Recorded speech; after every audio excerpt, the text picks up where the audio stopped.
Fix this, and I'll wire you $100 million by tonight. Richard Caldwell didn't raise his voice, but it cut through the glass-walled boardroom like something sharp and expensive, the kind of tone that made people sit straighter without realizing they were doing it, the kind that turned problems into ultimatums. The screen behind him glowed a cold blue, lines of stalled data frozen mid-process. A system worth billions hanging by a thread no one in the room seemed able to touch. Around the table, executives in tailored suits avoided eye contact, fingers hovering uselessly over tablets, coffee cups left half-finished, as if even swallowing had become a risk. The air smelled faintly of roasted beans, and something more sterile underneath, like polished steel and quiet panic.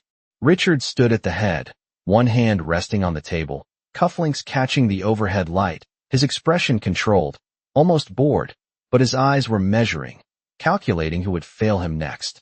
"You've had 3 hours," he added, softer now, which somehow made it worse. "So unless someone here suddenly became indispensable, I suggest you prove it."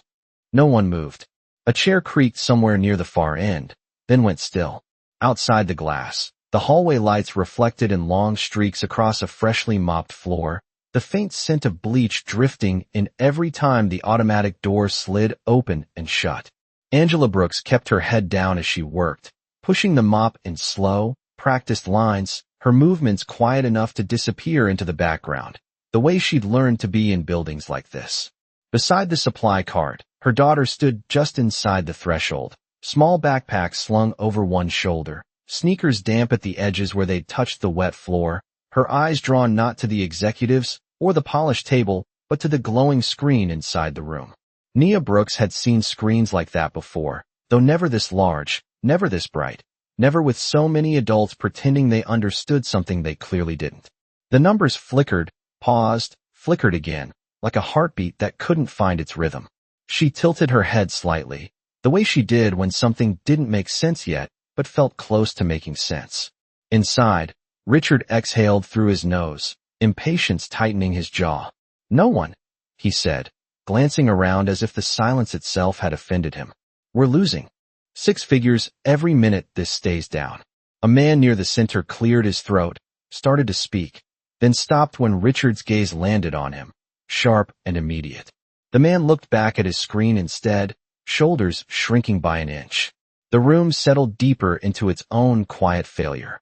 Outside, Angela wrung out the mop, the metal handle clinking softly against the bucket, a small, ordinary sound that didn't belong anywhere near the tension on the other side of the glass. "Stay close," she murmured to Nia without looking up, her voice low, automatic. The kind of instruction repeated so many times it had become part of her breathing. Nia nodded, but her attention didn't move. Through the glass, the screen pulsed again, and this time she noticed something. Just a flicker, a pattern slightly off, like a sentence with one wrong word that made the whole thing stumble.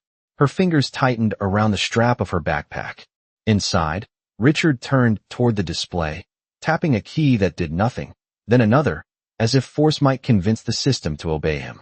"Unbelievable," he muttered, not loudly, but enough for everyone to hear. "We hire the best, and this is what we get." A few people shifted, their discomfort almost visible, like heat rising off asphalt. No one contradicted him. No one offered a solution. The screen remained frozen, indifferent to titles, salaries, or pressure. Nia took a small step closer to the glass, just enough that the reflection of the room overlapped with her own face, her eyes aligning with the code she didn't fully know how to name, but somehow understood how to read. Angela noticed the movement and reached out, her hand brushing lightly against Nia's sleeve in a quiet warning. "Don't," she whispered, still gentle, but firmer now, because she knew places like this didn't forgive curiosity from people like them. Nia hesitated, feeling her mother's touch, feeling the weight of where they stood and where they didn't belong, but the screen kept pulling at her, that one small inconsistency growing louder the longer she looked. Inside, Richard straightened, his patience thinning into something colder. "Fine," he said, almost to himself, then louder. "If no one here can fix it, maybe I need to reconsider who sits at this table."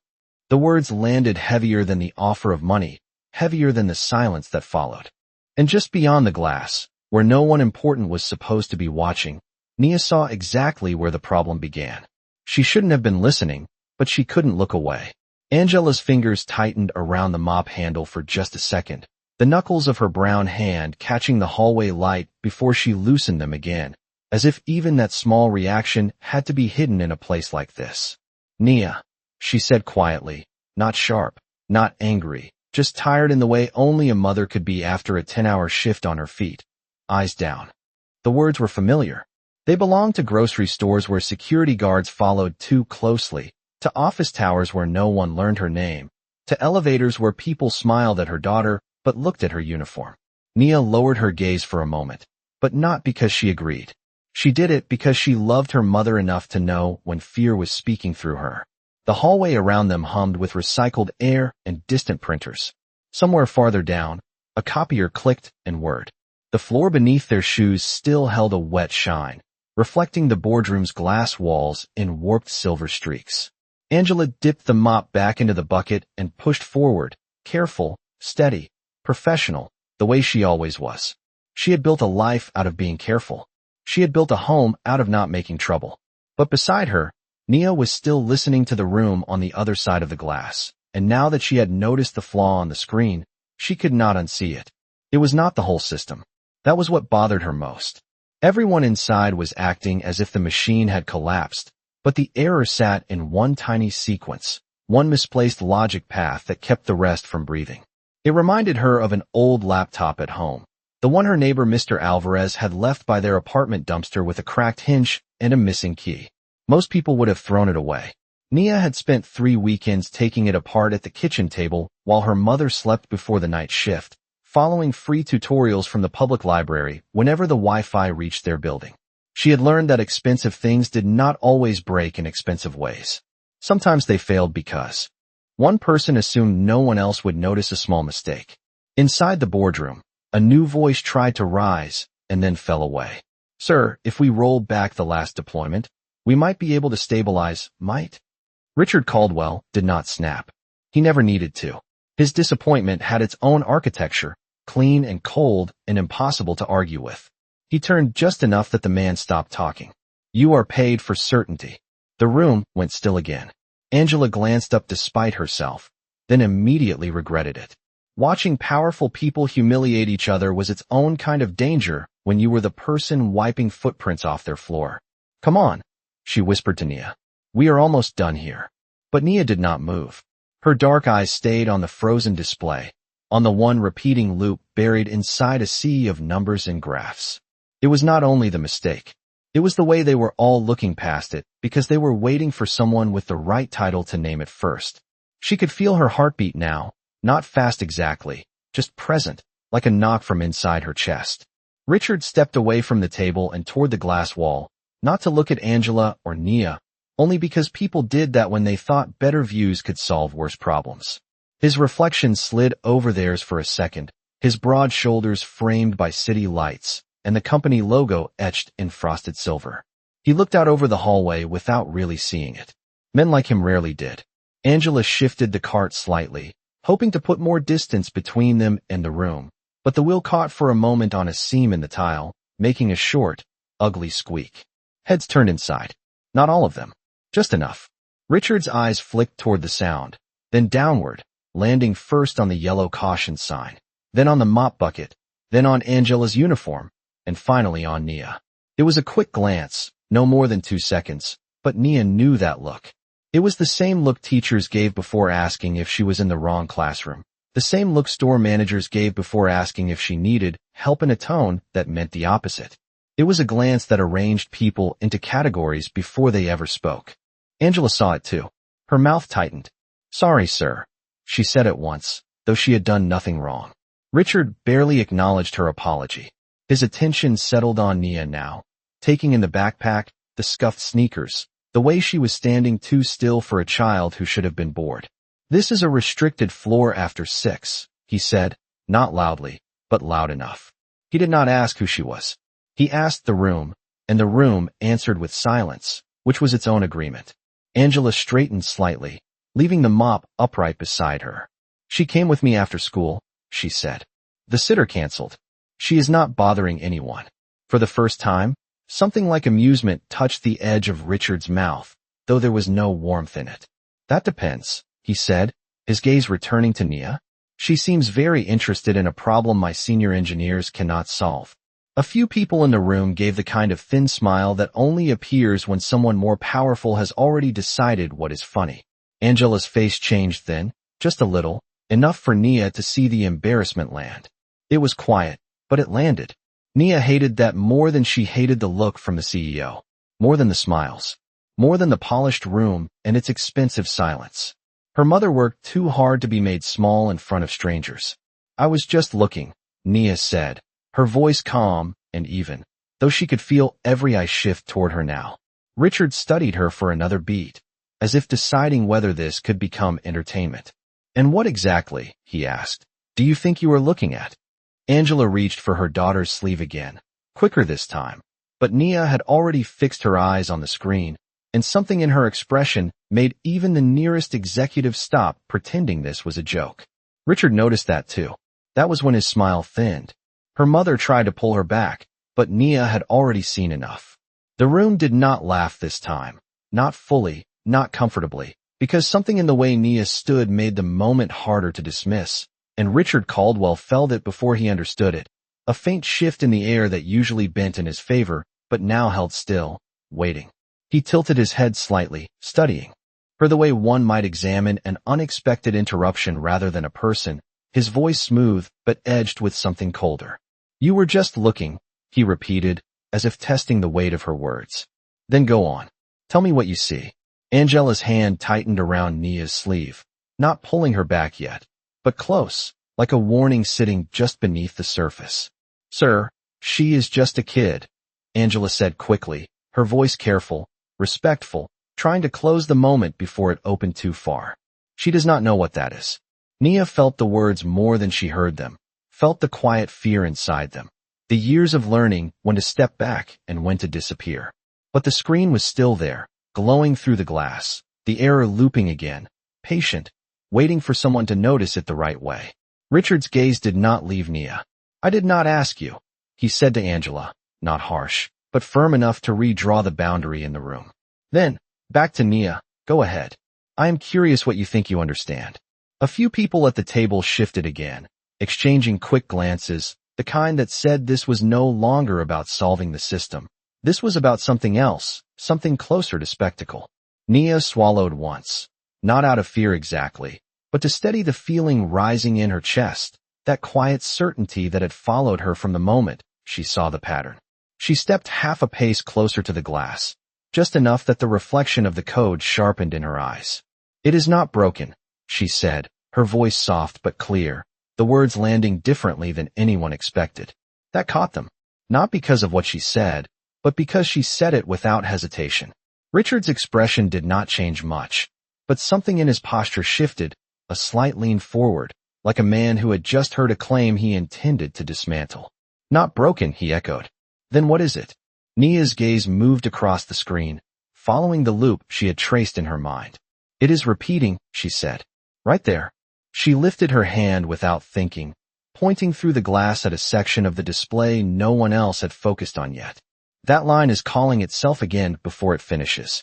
It keeps resetting the process. The room stilled in a different way now, not the silence of fear, but the silence of attention being redirected. One of the engineers frowned, leaning closer to his own monitor, fingers moving quickly now, checking, scrolling, verifying. Another followed, then another. The soft tapping of keys replaced the earlier stillness. Angela felt it too, that shift, and it scared her more than the humiliation had.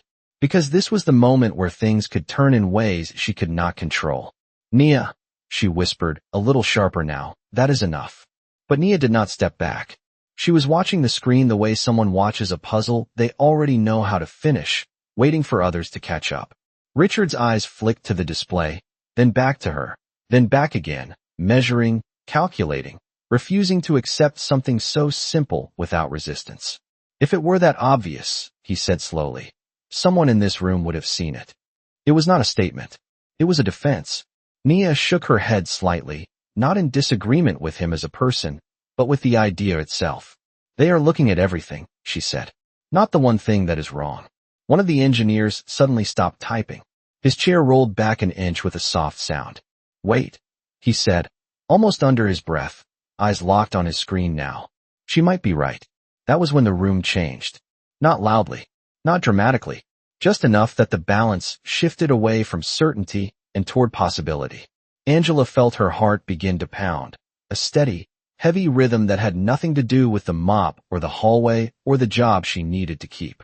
Richard straightened again, but this time there was no trace of amusement left in his face. Only focus, only calculation. He looked at Nia as if seeing her for the first time, not as a distraction, not as an inconvenience, but as an unknown variable he had not accounted for. And for a man like him, that was the only thing that ever truly mattered. "Say that again," he said quietly. The room held its breath, waiting to hear what she would say next. The words hung in the air longer than they should have, as if even the room itself needed a second to accept that they had come from her. Nia did not rush this time. She did not repeat herself immediately. Instead, she looked back at the screen, letting the silence stretch just enough for the people inside the room to feel it, to lean into it without realizing they were doing it. Then she spoke again, steady and precise. "It keeps calling the same function before it finishes the first one," she said, her fingers still lifted slightly toward the glass. "So it never moves forward. It just loops."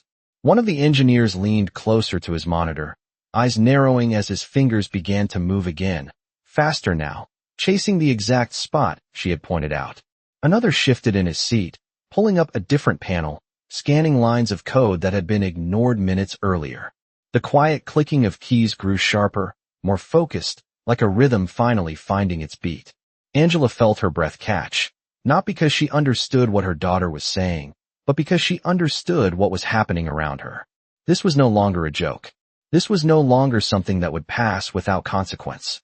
"Nia," she whispered again, softer this time, almost pleading now. "That is enough, baby." Her voice carried something deeper than caution, something that came from years of knowing how quickly attention could turn into trouble when it came from the wrong direction. But Nia did not step back. She lowered her hand slowly, her eyes still on the screen, her posture calm in a way that did not match her age. "It is right there," she added quietly, not to challenge anyone, but because leaving it unfinished felt wrong. Inside the room, the engineer who had spoken earlier suddenly stopped typing. His eyes widened just slightly, the kind of reaction professionals tried to hide, but could not always control. "There is a recursive call here," he said, almost to himself, but loud enough for the others to hear. "It is triggering before the previous execution completes." Another voice joined in, sharper now, more urgent. "That would explain the stall. It is locking itself." Chairs shifted, screens refreshed. The energy in the room changed again, not from confusion to clarity yet, but from paralysis to motion. Richard Caldwell did not move at first. He stood where he was, watching the transformation unfold, his gaze moving from the engineers to the screen, then back to Nia. The faintest crease formed between his brows, not frustration this time, but something closer to recalibration. He was a man who built control out of certainty, and certainty had just been interrupted by someone he had already dismissed. "Fix it," he said quietly to his team, the words no longer sharp, but focused, directed. It was not a command born from impatience now. It was a command shaped by the possibility that the solution had just been handed to them. The engineers moved faster. One of them began isolating the loop. Another started drafting a patch. The screen flickered again, the frozen data shifting slightly, like something trying to wake up after being held under for too long. Angela took a small step forward, her hand now firmly on Nia's shoulder, not pulling her away, but grounding her, as if she needed to remind both of them where they were. "We are leaving," she said under her breath, her voice tight with something unspoken. But her feet did not move yet, because part of her, a small, quiet part she had kept hidden for years, wanted to see what would happen next. Richard finally took a step closer to the glass. Not enough to cross into their space, but enough that the distance between them felt different. He did not look at Angela this time. His attention remained on Nia, studying her not as an interruption, but as a factor he had failed to account for. "How did you see that?" he asked, his voice lower now, stripped of its earlier edge, though not yet softened. It was not a compliment. It was a question that demanded an explanation. Nia glanced at him for the first time since she started speaking, meeting his gaze without hesitation, without defiance, just honesty. It was the only thing that did not make sense, she said. Behind him, the system flickered again, this time longer, lines of data beginning to move, slow at first, then faster, like something finally breaking free of a loop it had been trapped in. One of the engineers let out a breath he had been holding for too long. "It is stabilizing," he said. No one cheered. No one celebrated. The room was too controlled for that. But the shift was undeniable. The problem was no longer impossible. And the source of that shift stood just outside the room, in damp sneakers and a worn backpack, her mother's hand still resting lightly on her shoulder. Richard's gaze did not leave her. Something in his expression changed again, not fully, not openly, but enough that the space between who he thought she was and who she might be had begun to close. He glanced once more at the screen, then back at her, as if confirming that both realities existed at the same time. Then he said something no one in that room expected. Richard did not raise his voice, but the next words landed with a different kind of weight, the kind that did not belong to anger or impatience, but to something more controlled, more deliberate. "Open the door," he said. For a second, no one moved, as if the instruction had to travel through the room and find someone willing to act on it. Then one of the assistants near the wall stepped forward quickly, pressing the control panel. The glass door slid open with a soft mechanical sound, breaking the invisible boundary that had separated two very different worlds just moments ago. Cool air shifted into the hallway, carrying with it the faint scent of leather chairs and expensive cologne. Angela's hand tightened instantly on Nia's shoulder. "No," she whispered, almost under her breath, her body angling slightly as if to shield her daughter from what was coming next. "We are not going in there." But Richard was already looking directly at them now, not through them, not past them, but at them. "Bring her in," he said, not loudly, not forcefully, but with the kind of authority that made refusal feel complicated. Angela hesitated. She had spent years learning how to navigate spaces like this without drawing attention, without crossing lines that were never written but always enforced. And now the line had just been moved, and she did not trust it. "Sir, we really should not," she began, her voice respectful but strained, searching for a way to decline without offending. "She has school tomorrow, and I still have." "You said she is the one who saw it," Richard interrupted, not cutting her off harshly, but not leaving space for her to finish either. His gaze flicked briefly toward the screen behind him, where the system continued to stabilize, then back to Nia. "So let us not pretend she does not belong in the conversation." The words hung there, complicated and heavy, because they sounded like inclusion but felt like something else entirely. Angela felt it. She knew the difference between being invited and being tested. Nia looked up at her mother, not pulling away this time, not stepping forward either, just waiting. There was no fear in her expression, only quiet patience, the same patience she had when she worked through problems at the kitchen table, the same stillness that came before she figured something out. Angela exhaled slowly, the sound barely audible, and then nodded once, more to herself than to anyone else. "Stay close," she murmured. Together, they stepped across the threshold. The floor inside felt different under their shoes, dry and perfectly polished, the reflection sharper, cleaner, less forgiving. The room seemed larger from this side, the table longer, the chairs heavier, the people more defined. Conversations did not exist here unless they were allowed. Nia noticed how the light hit everything evenly, leaving no shadows to hide in. Richard watched them enter, his posture unchanged, but his attention fixed. He gestured lightly toward the screen. "Show me," he said. It was not a request. It was not quite a command either. It sat somewhere in between, balanced on expectation. Nia stepped forward slowly, aware now of every eye in the room, aware of the distance between her sneakers and the polished shoes around the table, aware of her mother standing just behind her, close enough to touch, far enough to let her move. She looked up at the screen again, closer now, the lines of data sharper, clearer, exactly as she remembered them. "It is here," she said, pointing again, her voice steady despite the weight of the room pressing in. One of the engineers shifted to give her a clearer view, his earlier skepticism replaced by something more cautious, more attentive. "That function," she continued, It calls itself before it finishes. It should wait, but it does not. The engineer followed her gesture, his fingers hovering over the keyboard as if he needed permission to believe her. If we add a condition, Nia said, thinking out loud now, not performing, just solving. It will stop repeating and let the rest run. The engineer glanced at Richard, who gave a slight nod, almost imperceptible, but enough. Keys began to move again. Lines of code changed. The system responded faster this time, the delay shrinking. The frozen sections beginning to clear. A quiet murmur spread through the room, not loud, not celebratory, but undeniable. Angela stood still, her hands now clasped together in front of her, the mop forgotten outside. Her world narrowed to this one moment. This one space where her daughter stood under lights that were never meant for her. Richard took a step closer, not toward the screen, but toward Nia. The distance between them closed just enough to make the shift visible. He looked at her not as a curiosity now, but as something he needed to understand. "What is your name?" he asked. The question was simple, but it carried more weight than anything he had said before. Nia met his gaze again, calm, grounded, unshaken by the room or the people in it. "Nia," she said. Richard nodded once, as if committing it to memory, as if names mattered now in a way they had not a few minutes ago.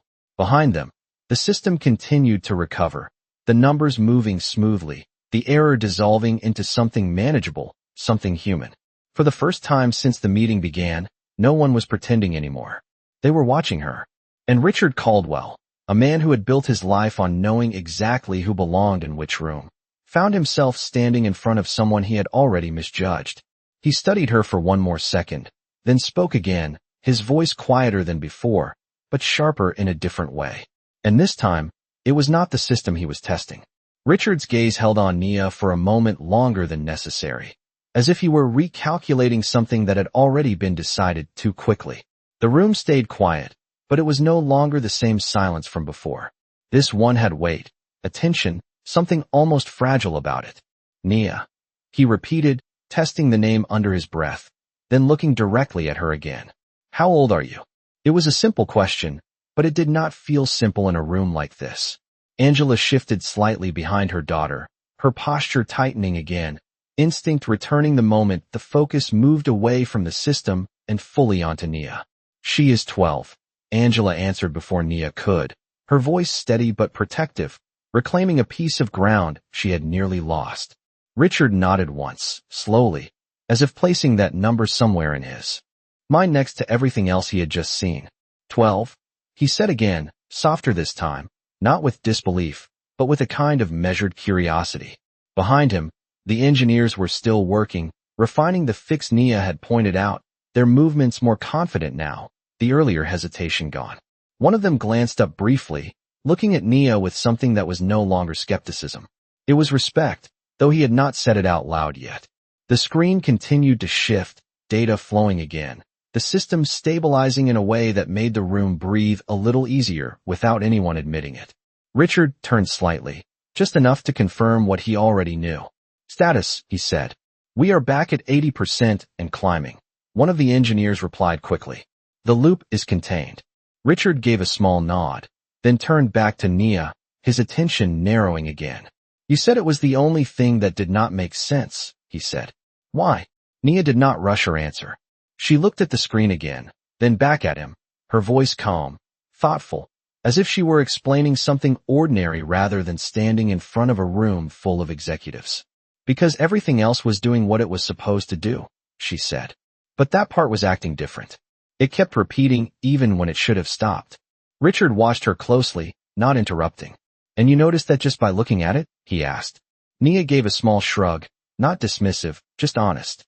"I have seen something like it before," she said. Angela's eyes flickered toward her, surprised, because she had not known that part. Richard caught that too. "Where?" he asked. Nia hesitated for the first time, not because she did not want to answer, but because the answer did not belong in a room like this. "At home," she said finally. "On an old computer." A few people in the room exchanged glances again, but this time there was no amusement in them, only a quiet adjustment of expectations. Richard's expression remained controlled, but something behind it shifted, something less certain, less absolute than before. And you taught yourself? He asked. Nia nodded once. Mostly, she said. Angela let out a breath she had been holding, her hand resting lightly against her daughter's back now. Not pulling, not stopping, just there. The tension in her shoulders had not disappeared, but it had changed shape. It was no longer only fear. It was something else, something she had not allowed herself to feel in a place like this. Pride, quiet and careful, like everything else in her life. Richard glanced once more at the screen, then back at Nia, as if confirming that both realities were still aligned. The system was recovering, and the reason it was recovering stood right in front of him. Interesting, he said, the word carrying more weight than it sounded. He walked slowly around the table now, closing the distance further, not rushing, not looming, just repositioning himself to stand closer to where Nia was. The room followed his movement without meaning to, attention shifting with him. Do you know what this system does? He asked. Nia shook her head. No, she said simply. Richard gave a faint nod. It moves millions of dollars every minute, he said. And today it almost stopped. He paused, letting that sit, not to intimidate her, but because that was how he spoke, how he measured importance. Nia listened, but her expression did not change much. Numbers, big or small, did not affect the way she saw the problem. It just needed to wait, she said. Not rush itself. A few of the engineers exchanged a quick look at that, the simplicity of it landing in a way their own explanations had not. Richard noticed that too. He studied her again, this time not trying to categorize her, but trying to understand how someone outside his world could see something so clearly inside it. Angela shifted slightly, her voice low but firm. We should go, she said. It was not a question. It was a boundary, drawn carefully but unmistakably. Richard did not respond immediately. His eyes remained on Nia, as if the moment had not finished yet, as if there was still something unresolved in it. The room waited again, not for the system this time, but for him. And for the first time since the meeting began, Richard Caldwell did not seem entirely certain what he would say next. Angela's words stayed in the air for a second, quiet but firm, the kind of sentence that usually ended things in places like this, the kind that reminded everyone where lines were supposed to be. Nia felt her mother's hand press a little more. Firmly against her back, not forceful, just certain, like a signal it was time to step away before the moment stretched too far. She shifted her weight slightly, her eyes flicking once more to the screen where the system now moved smoothly, numbers flowing in steady patterns, the earlier chaos reduced to something controlled, almost calm. It was strange how quickly something broken could look normal again. Richard did not move right away. He stood there, one hand resting lightly on the edge of the table, his gaze still fixed on Nia, as if her presence had introduced a question he had not yet finished answering. Around them, the executives remained seated, but their attention had not returned to their screens. It stayed on her, on the quiet disruption she had created without raising her voice or asking for permission. One of the engineers leaned back in his chair, exhaling slowly, then glanced at Nia again, this time with a small nod, almost imperceptible, but real. It was the first acknowledgement that did not come from authority, but from understanding. Angela noticed it too, and something inside her shifted again, uncertain, protective, proud, all at once. Thank you, she said quickly, her voice directed toward no one in particular, just enough to close the moment politely. We will get out of your way. She began to guide Nia back toward the door, her hand gentle but insistent now, her instincts pulling her back toward the safety of invisibility. Nia took a small step with her, but her gaze lingered for a fraction longer on the screen, on the lines that now moved the way they were supposed to. She did not smile. She did not look satisfied. She just watched, as if making sure it would hold. Behind them, Richard finally shifted his stance. Wait, he said. The word was not loud, but it carried enough weight to stop movement without effort. Angela froze mid-step, her hand still resting on Nia's shoulder. For a brief second, the room seemed to hold its breath again, the balance shifting once more, but in a different direction this time. Angela turned slowly, her expression composed, but her eyes alert. Yes, sir, she asked, her voice careful, respectful, already bracing for something she could not yet name. Richard stepped forward slightly, closing the distance again, but not in a way that felt imposing. It was measured, intentional, like everything else about him. He looked at Angela first this time, not past her, not through her, but directly at her. It was a small change, but it did not go unnoticed. How long have you been working here? He asked. The question caught her off guard, not because it was difficult, but because it had never been asked by someone like him. Almost 3 years, she said after a moment, her voice steady. Richard nodded once, absorbing the answer as if it mattered. Then his gaze returned to Nia. And she comes with you often? He asked. Angela hesitated, just briefly. Only when I have no other choice, she said. I make sure she stays out of the way. The last part came automatically, the kind of reassurance she had learned to offer before anyone could question it. Richard considered that, his expression unreadable for a moment. She was not in the way, he said. It was not praise. It was not criticism. It was simply a statement, but it shifted something in the room all the same. Angela did not respond immediately. She was not sure how to. Nia glanced up at her mother, sensing the hesitation, then back at Richard, her expression unchanged, calm, observant.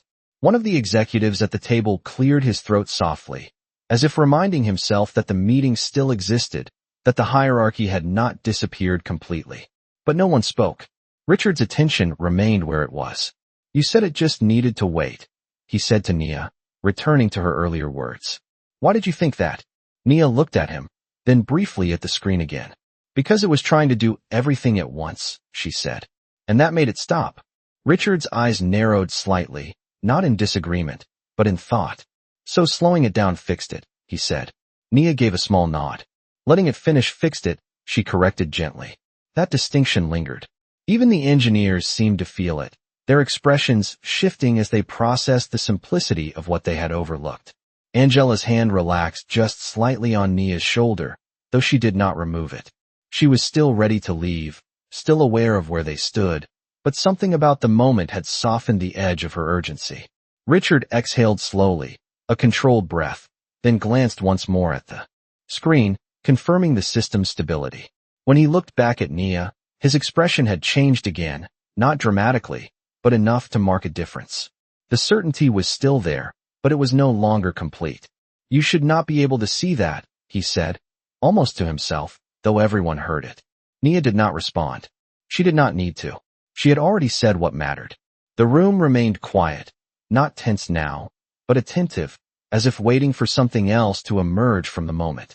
Angela shifted her weight slightly, preparing to move again, to take her daughter back into the hallway, back into the world where things made more sense. But Richard had not finished. His gaze stayed on Nia, steady, thoughtful, as if the next question mattered more than the last. The question did not come immediately, and that was what made it different. Richard Caldwell stood there, looking at Nia as if he were trying to decide not just what to ask, but how much the answer might change something he had already believed. The room stayed quiet, but it was no longer the kind of silence that belonged to tension. It was the kind that came when people realized they were watching something unfold that did not fit into their usual expectations. Nia did not shift under his gaze. She stood the same way she had since she walked in, steady, grounded, her attention moving between him and the screen as if both mattered equally. Angela remained just behind her, her hand still resting lightly against her daughter's back, but her posture had changed again, not relaxed, not fully, but no longer braced for impact. There was something else there now, something she had not allowed herself to feel in this building before. Richard finally spoke. Who taught you to think like that? He asked. The question was quieter than the ones before, less about testing and more about understanding, though it still carried the weight of someone used to answers being given quickly. Nia tilted her head slightly, considering the question, not because she did not know the answer, but because she did not think of it the way he did. No one, she said at first, then added, I just kept trying until things worked. A few people in the room shifted again, but this time there was no skepticism left in it, only a quiet acknowledgement that the answer made sense in a way they had not expected. Richard's eyes stayed on her, studying, measuring, but no longer dismissing. That is not how most people learn, he said. Nia gave a small shrug. Most people stop when it does not work, she replied. The simplicity of it landed differently than anything else she had said. One of the engineers let out a soft breath, almost a laugh, but not quite, more like recognition. Angela glanced at her daughter, something warm and sharp moving through her at the same time. She had seen Nia sit at their small kitchen table for hours, working through problems that had no immediate reward, no guarantee of success, just the quiet satisfaction of understanding something new. But she had never seen that same persistence reflected back at her like this, in a room that had never been built for them. Richard turned slightly, pacing once along the edge of the table, not out of restlessness, but because movement helped him think. He glanced at the screen again, confirming the system's steady recovery, then back at Nia. You said it was the only thing that did not make sense, he repeated, slower now, as if turning the idea over. What if there had been more than one thing wrong? Nia did not answer immediately. She looked at the screen again, her eyes scanning, not because she doubted her earlier conclusion, but because the question deserved a real answer. Then I would start with the one that affects everything else, she said. Richard stopped walking. That answer held him in place for a second. And how do you know which one that is? He asked. Nia's gaze remained steady. You look for what everything depends on, she said. If that part breaks, everything else stops too. The room absorbed that quietly. It was not just a technical answer. It was a way of thinking, one that cut through complexity instead of getting lost in it. Angela felt her chest tighten again, but this time it was not from fear.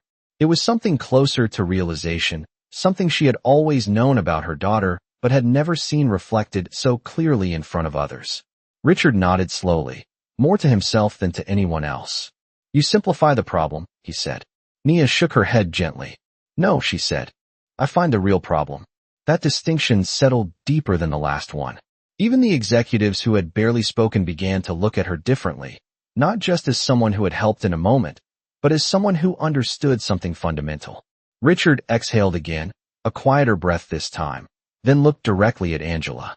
Does her school know about this? He asked. Angela blinked, caught off guard again, her hand instinctively tightening on Nia's shoulder. She does well, she said carefully. She likes math. It was the safest version of the truth she could offer in a room like this. Richard studied her for a moment, then looked back at Nia. Liking math is not the same as seeing what you saw today, he said. Nia did not respond. She did not need to defend herself. The room had already seen enough. Behind them, the system continued to run smoothly. The earlier crisis now reduced to background noise, something that would be discussed later in reports and summaries, stripped of the moment that had actually changed it. But here, in this room, that moment was still present, still shaping what came next. Angela shifted slightly again, her voice quiet but firm. We really should go now, she said. This time, it sounded less like a request and more like a decision. Richard did not answer right away. His gaze moved once more between the screen, the engineers, and Nia, as if weighing something that had not existed before tonight. The room waited again, not tense, not uncertain, but aware that whatever he said next would not be about the system at all. He took one final look at Nia, then asked something that changed the direction of everything. The question came without warning, and because of that, it landed heavier than anything he had said before. What do you want to be? Richard asked. The room did not react immediately, but something in the air shifted again, softer this time, less about control and more about possibility. Angela blinked, her hand instinctively tightening on Nia's shoulder, because this was not a question she had prepared for, not in this place, not from someone like him. Nia looked at him, her expression unchanged, not surprised, not overwhelmed, just thinking. She did not answer right away. She glanced briefly at the screen again, at the lines now moving the way they were supposed to, then back at Richard, as if deciding whether the question was about the future or about this moment. I do not know yet, she said finally. It was an honest answer, simple and unpolished, and it did not try to impress anyone. Richard studied her for a second, then nodded once, as if that answer carried more value than something rehearsed. Fair, he said. He took a slow breath, his gaze shifting briefly to the engineers, then back to Nia. But you are already doing something most people here struggle with. The statement settled over the room differently than anything before. It was not loud. It was not dramatic. But it carried weight, because it came from him, and because it was true. A few of the executives shifted in their seats, not offended, but aware of the comparison. One of the engineers leaned back slightly, arms folding loosely, his eyes still on Nia, not defensive, just thoughtful. Angela felt it too, that shift in the room, the way attention had moved from position to ability, from titles to something harder to define. It made her uneasy, because she did not trust how quickly things could change in places like this. She is just a kid, Angela said quietly, her voice steady, grounding the moment again. It was not denial. It was protection. Richard looked at her, and this time there was no distance in his gaze, no dismissal. Not just, he said. The words were simple, but they carried a different kind of respect, one that did not need to be emphasized to be understood. Angela held his gaze for a second, then looked away, unsure how to respond to something she had not expected to receive. Nia shifted her weight slightly, her attention moving between them, sensing the change, but not fully stepping into it. Behind them, the system continued to run smoothly. The earlier crisis now reduced to data points and recovery metrics that would soon be logged and archived. But in the room, the moment had not been archived yet. It was still unfolding. Richard walked back toward the head of the table, not rushing, his steps measured, his posture returning to something closer to what it had been before, but not exactly the same. He rested his hand lightly on the table again, looking out across the room, then back at Nia. Do you know what I said earlier? He asked. Nia looked at him, her brow lifting slightly in quiet curiosity. About the money, he continued. I said I would give $100 million to anyone who could fix this. The room stilled again, not because they had forgotten, but because hearing it now, in this context, felt different. Angela's shoulders tightened, her hand pressing more firmly against Nia's back, a reflex she could not stop. Money like that did not belong anywhere near them. It never had. Nia did not react the same way. She listened, her expression calm, as if the number did not carry the same weight for her. Richard watched her closely, measuring not her words this time, but her reaction, or lack of it. You understood the problem, he said. You pointed us to the solution. He paused, just long enough for the room to feel the direction of his thoughts. So tell me, he added, his voice quieter now, more focused. What do you think that is worth? The question did not feel like a test in the same way as before. It felt like something else, something more complicated, because it was not only about value, but about how she understood it. Angela's breath caught again, her instinct rising fast and sharp. Sir, she does not need, Mom, Nia said softly, not interrupting, just asking for a moment. Angela fell quiet, her hand still on her daughter's shoulder, her body tense but still. Nia looked at Richard, then briefly at the table, then back at him. She did not rush. She did not fill the silence. She let it sit until the answer felt clear. It is already fixed, she said. The words were simple, but they shifted something again, because they refused the frame of the question. Richard's eyes narrowed slightly, not in disagreement, but in focus. That is not what I asked, he said. Nia nodded once. I know, she replied. There was no defiance in her tone, no challenge, just quiet certainty. The room watched, waiting to see where she would go with it, because whatever she said next would define more than just the moment. Angela felt it too, that edge, that turning point where things could move in a direction she could not control. Nia took a small breath, her gaze steady, her voice calm. And then, she said something no one in that room had expected. Then it should not cost anything, Nia said. The words were soft, almost gentle, but they landed in the room with a clarity that no one could ignore. For a moment, no one spoke. Not the engineers, not the executives, not even Richard. The number he had named earlier, $100 million, still lingered in the air like something too large to disappear quickly, and yet she had stepped around it as if it had never mattered. Angela's breath caught in her chest, her hand tightening instinctively on Nia's shoulder, not out of fear this time, but out of something harder to define, something that felt like both relief and disbelief at once. Richard's gaze did not leave Nia. There was no amusement in his expression now, no trace of the earlier dismissal. Only focus, and something quieter beneath it, something he did not show often. Not cost anything. He repeated, slower, as if testing the shape of the idea. Nia nodded once. It was already there, she said. It just needed to be seen. The room absorbed that in silence. One of the engineers lowered his eyes to his screen again, but not to work, just to think. Another leaned back slightly, his arms folding, his earlier confidence replaced by something more reflective. Angela felt the weight of the moment pressing in from all sides, the unfamiliar feeling of being seen in a place where she had spent years learning how to disappear. "Sir," she said quietly, her voice careful again, trying to guide the moment back to something safer, something smaller. "We did not come here for anything. We should go." Richard did not respond immediately. His attention remained on Nia, as if the room had narrowed to just her words and what they meant. "Everything costs something," he said after a moment, not arguing, but stating a principle he had lived by for too long to question easily. Nia looked at him, her expression steady, unshaken by the weight of his certainty. "Not everything," she said.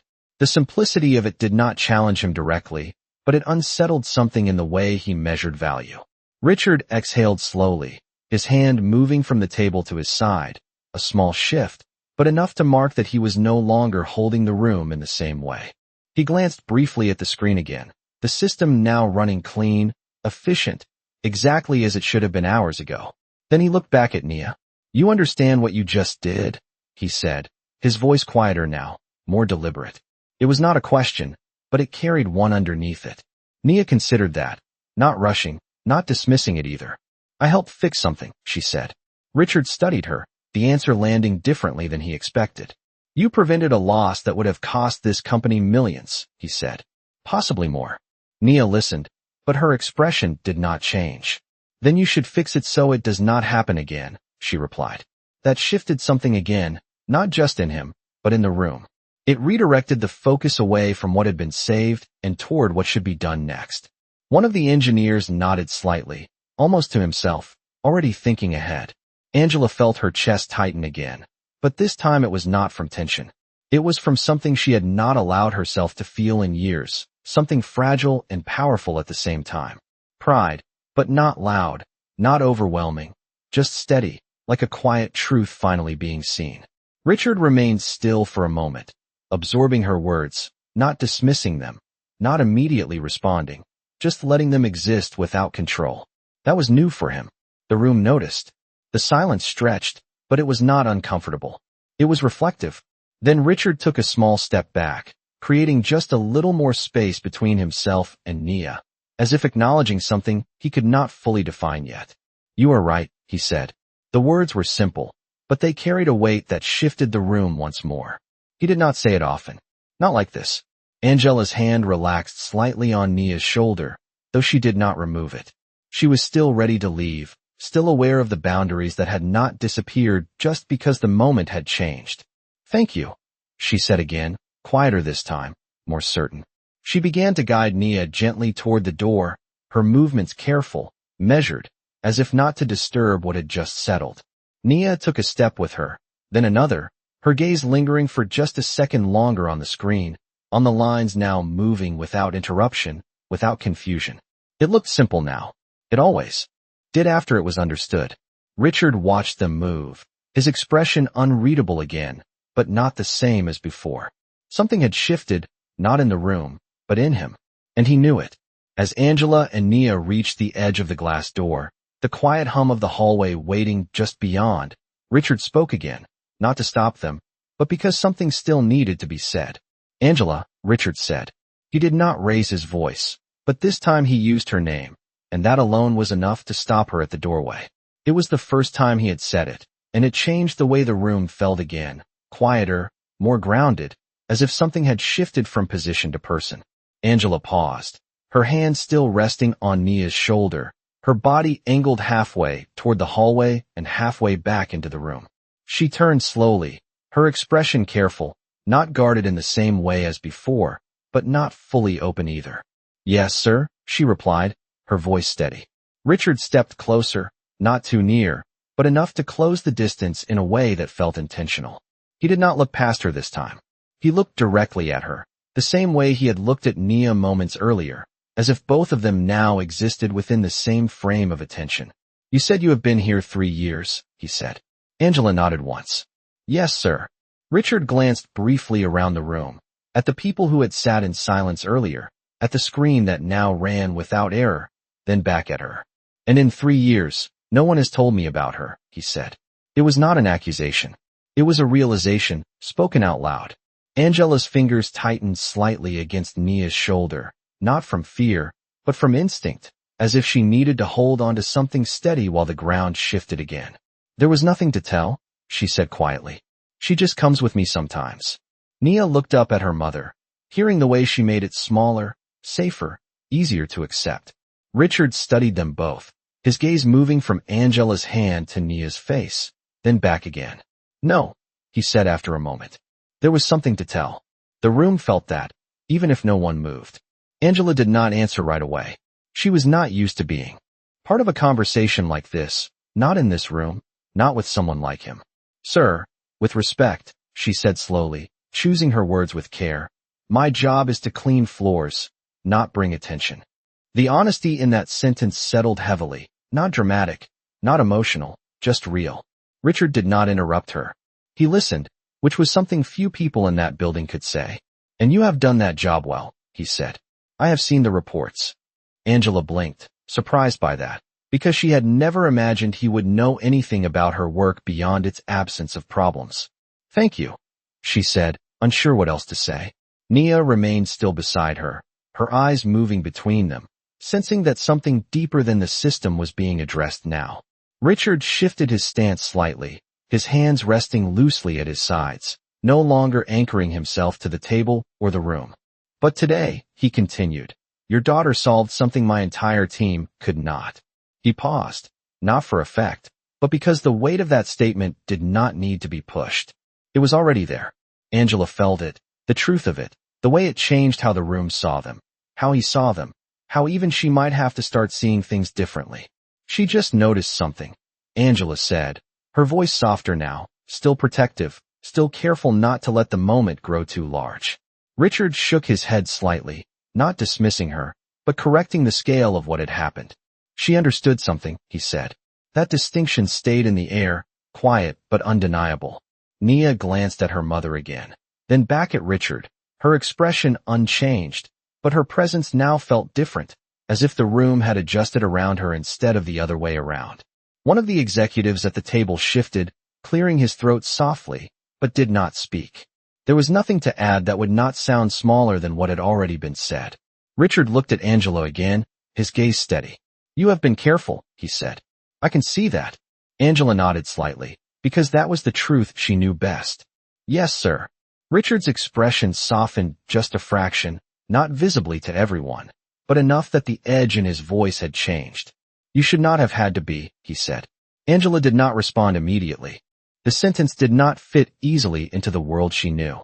It sounded right, but it did not feel familiar. Nia looked up at her, sensing the pause, sensing the weight of something that could not be answered quickly. The room remained quiet, but not empty. It was full of something unspoken, something that had been there long before this moment, and had just now been named without being fully explained. Richard took a small breath, then glanced once more at Nia, as if confirming that the reason for all of this still stood there, unchanged, calm, and certain. I made an offer earlier, he said, his voice returning to something more formal, but not cold. And I do not make offers lightly. Angela's shoulders tightened again, the tension returning in a different form, not fear of humiliation, but uncertainty of what came next. Nia remained still, her gaze steady, waiting, not expecting anything, just listening. The room seemed to lean into the moment again, not because they were told to, but because they needed to see how it would resolve. Richard looked at both of them now, not one more than the other, his voice measured, deliberate. So here is what I am going to do. And for the first time that night, the decision did not sound like a command. Richard let the silence settle before he continued, not to create tension, but because the words he was about to say needed to land without being rushed. I am not giving you $100 million, he said. A few people in the room shifted slightly, not surprised, but aware that the statement could have gone in different directions. Angela's shoulders relaxed just a fraction, the number having felt too large, too unreal, like something that would have come with consequences she could not predict. Nia did not react. She had already stepped outside of that frame. Richard's gaze remained steady on them both. But I am also not going to pretend that what happened tonight is ordinary, he continued. He took a slow step closer, not to assert control, but to be heard clearly without raising his voice. So here is what I am going to do. The room stayed quiet, attentive. The earlier hierarchy softened but not erased. Angela, he said, turning slightly toward her. Starting next month, your position changes. Angela's breath caught again, this time sharper, uncertainty rising quickly in her chest. Sir, if there is a problem with my work. There is not, Richard said, cutting in gently but firmly. There has not been. He paused, letting that settle so she did not have to defend herself against something that was not happening. Your role will shift to daytime operations support, he continued. Same building, same pay to start, but with a clear path forward. Angela blinked, processing, her grip on Nia tightening again without meaning to. Daytime. A schedule that did not run through exhaustion. A path forward. Words she had not expected to hear in this room. I do not understand, she said quietly, because it felt safer to question than to accept. Richard nodded once, as if he expected that. You have been working around this company for 3 years, he said. You understand more about how it functions than you think. And I would rather have people in the system who pay attention than people who only follow it. The sentence was simple, but it shifted something fundamental, not just about her job, but about how he saw value. Angela's eyes moved briefly across the room, then back to him, still unsure, still careful. And Nia, Richard said, his gaze returning to her, softer now, but focused. The room followed that shift instantly. We are going to cover your education. The words landed differently than the offer of money had earlier. They were quieter, but heavier, rooted in time instead of transaction. Angela's breath left her in a slow, unsteady exhale. Sir, she began, but the rest did not come out. Nia looked at him, not wide-eyed, not overwhelmed, just listening, the same way she had listened to everything else. Richard continued, measured, deliberate. Private program. Advanced placement. Mentorship if you want it.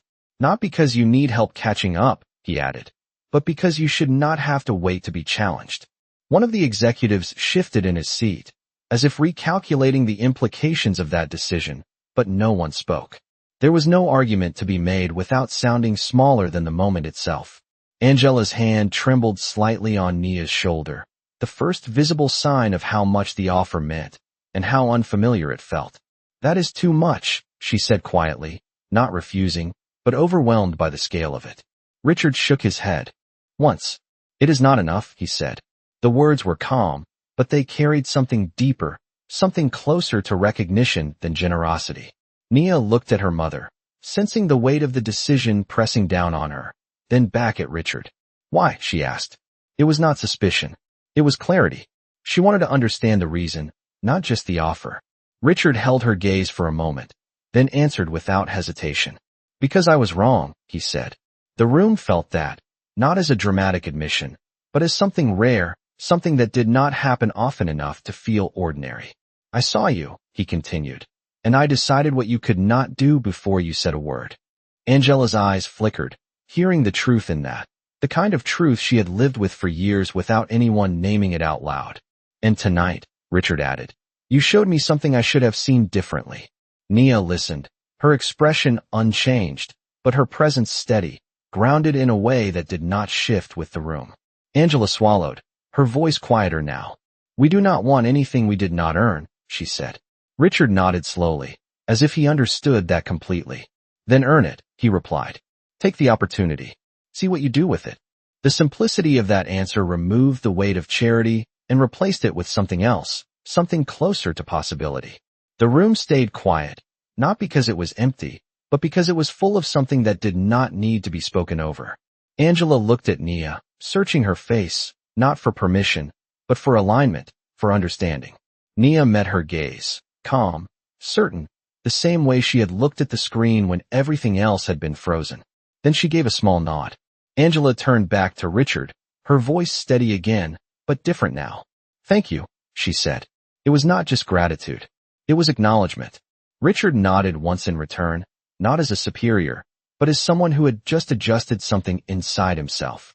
The system behind him continued to run, smooth and steady, but no one in the room was looking at it anymore. The real shift had already happened, and for a moment, no one felt the need to say anything else, until Nia spoke again, quietly. Will she still get to come with me sometimes? Nia asked. The question was small, almost quiet, but it settled into the room with a different kind of weight, one that did not belong to money or opportunity or status, but to something simpler, something human. Angela looked down at her daughter, surprised, her eyes softening in a way they had not all night. Of all the things that could have been said in that moment, this was not what she expected. Not a question about schools or programs or what came next, but about staying close to her. Richard paused, the shift catching him off guard, not because it was complicated, but because it was not something he was used to measuring. He looked at Nia, really looked this time, not at what she could do, not at what she represented, but at who she was. If that is what you want, he said after a moment, his voice quieter now, the edges softened in a way that felt different from everything before. Nia nodded once, satisfied, as if that answered something more important than anything else that had been offered. Angela's hand rested more gently on her shoulder now, not holding her in place, but grounding her, sharing the moment instead of guarding against it. The room remained still, but it was no longer waiting for anything. The tension that had filled it earlier had dissolved into something quieter, something warmer, though no one would have used that word out loud. One of the engineers leaned back in his chair, exhaling slowly, his gaze drifting once more to the screen, then back to Nia, as if trying to reconcile the two. Another executive adjusted his jacket, not out of discomfort, but because the room no longer required the same posture it had demanded before. Richard glanced once more at the system behind him, the lines of data flowing clean and uninterrupted, the problem that had once filled the room with urgency now reduced to something almost invisible. Then he looked back at Angela and Nia, and for the first time that night, the system did not seem like the most important thing in front of him. "We will have someone follow up with you tomorrow," he said, his voice returning to something structured, but not cold. "Details, next steps. You will not have to figure it out alone." Angela nodded, still absorbing, still steadying herself within a reality that had shifted too quickly to fully understand yet. "Thank you," she said again, the words simple, but carrying more weight now, more acceptance than before. Nia did not say anything else. She just stood there for a second longer, looking at the room one last time, not with awe, not with hesitation, just with quiet awareness, as if she understood that something had changed, even if she did not yet know exactly how far it would reach. Then Angela guided her gently toward the door again, and this time, no one stopped them. The glass door slid open with the same soft sound as before, but it felt different now, not a barrier being crossed, but a space being left behind. The hallway air met them again, cooler, carrying the faint scent of cleaning solution and distant office machines, familiar, steady, unchanged. Angela picked up the mop handle from where it rested against the wall, her movements automatic, practiced, but her posture no longer quite the same. She did not rush. She did not lower her eyes. She simply stood there for a moment, the handle in her hand, her daughter beside her, the reflection of both of them stretching across the polished floor. Nia glanced down at the reflection, then back up at her mother, a small smile touching her face, not wide, not loud, just there. Angela returned it, just as quietly. Inside the room, Richard remained where he was, watching through the glass, his expression unreadable again, but not unchanged. The people around him had already begun to shift back into motion, voices low, controlled, returning to work, but something about the room had altered in a way that would not fully settle back. He looked once more at the screen, then at the door where they had just walked out, and for a brief second, the reflection in the glass showed both at once, the system he understood and the moment he had not expected. He exhaled slowly, a measured breath, then turned back to the table, but not with the same certainty he had carried into the room earlier. Outside, Angela and Nia walked down the hallway together, their footsteps soft against the tile, the quiet hum of the building surrounding them again. Nothing about the building had changed. The lights were the same. The floors were the same. The work was still waiting. But something else had shifted, something that did not show in reflections or reports or numbers. Angela glanced down at her daughter again, her voice gentle now, almost curious. "How did you even see that?" she asked. Nia shrugged lightly, her eyes forward, her voice calm. "It just did not feel right," she said. Angela nodded slowly, not because she fully understood, but because she trusted the answer. They kept walking, side by side, their reflections moving with them, stretching and fading under the overhead lights. Behind them, the glass door closed quietly, sealing the room again, but not the moment that had passed through it. And for the first time in a long time, Angela did not feel like she was just passing through the building. She felt like something had finally noticed she was there. And somewhere behind the glass, a man who had always believed he understood value stood a little differently, as if he had just learned what it actually looked like.